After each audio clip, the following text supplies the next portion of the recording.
వెలిసెనా ఎలగందల కోటలో చిరుత మెరిసెనా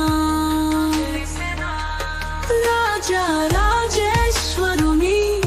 భక్తి మంటలతో కొండగట్టు ఆంజనేయ దీవెన ఇచ్చెనా ధర్మగట్టులో పంటల వెలుగులు నిండెనా పట్టణంలోని పుష్పాల సుగంధ వెళ్ళేనా హిందువుల ముస్లింల మధ్య సంతోషం కలిసిపోతుందిరా మన ఊరు సంస్కృతి రుచి